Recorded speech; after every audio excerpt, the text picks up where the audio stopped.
Good evening and welcome to the channel's studios here in London with your international news around the world in 5. Alexei Navalny will be buried at a cemetery in Moscow on Friday, according to his spokesperson. The service will be held at Borisovskoye Cemetery after a farewell ceremony in the Merino district. On Tuesday, the opposition leader's spokeswoman said that his team was struggling to find a funeral home, with some refusing to hold the service when they found out who it was for. Alexei Navalny suddenly died in an Arctic prison earlier this month. For years, he was the most high-profile critic of Russian President Vladimir Putin. Well, earlier, his wife Yulia Navalnaya addressed the European Parliament and vowed to continue her husband's work to fight for a free Russia. She was greeted by a standing ovation in Strasbourg before saying Alexei Navalny's death shows you cannot negotiate with Putin. On the one hand, the public murder has once again showed everyone that Putin is capable of anything and that you cannot negotiate with him. Many people have the feeling that Putin cannot be defeated at all. And in this desperation, they are now asking me, how can I help you? This is the answer to the question. If you really want to defeat Putin, you have to become an innovator. You have to stop being boring. President Joe Biden is projected to win Michigan's Democratic presidential primary comfortably despite a significant protest vote over his stance towards the war in Gaza. Activists have spent recent weeks urging Democrats to vote uncommitted, and tens of thousands chose to do so.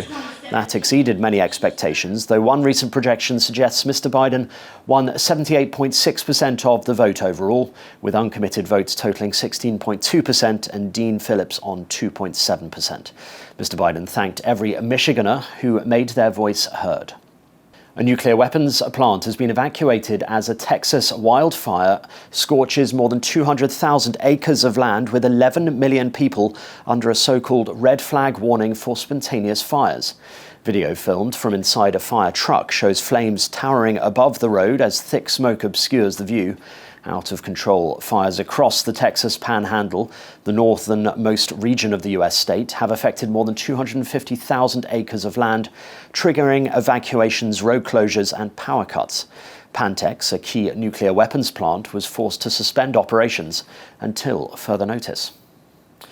6 suspects have been arrested in connection with the murders of well-known South African rapper Kiernan Forbes, popularly known as AKA, and his close friend Tabelo Tits Motshone. The two were gunned down outside a restaurant in Durban a year ago in a killing that shocked South Africans. Here, footage of the star's final moments on CCTV. Police said hitmen were paid to target AKA, but no motive was revealed. In his career, he had a string of hits, including with Nigeria's Burna Boy. He was shot at point-blank range and died instantly. The suspects, all aged below 36, are due to appear in court on Thursday. The former Guinean opposition leader has been appointed prime minister by the country's military junta a week after it abruptly dissolved the government. Mamadou Ouibar's appointment comes amid growing dissatisfaction with the junta. 2 people were killed on Monday after police clashed with protesters during a nationwide workers' strike. Trade unions have been demanding lower food prices as Guineans struggle with the high cost of living. Mr. Bar, popularly known in Guinea as Bar Uri, has urged the unions to call off the strike and highlight what we can do to together solve the big challenges gradually, step by step. And Mexico City International Airport says airlines have cancelled 22 domestic and international flights to carry out safety checks after planes encountered ash from the Popocatépetl volcano while flying towards the capital. This time-lapse video shows the smoke billowing from the volcano. In a post on X, the airport said it remains open and in operation. The government has issued a yellow alert for activity from what's known as Smoking Mountain. Authorities said a column of smoke from the volcano was blowing to the north-northwest and could bring ash over the capital.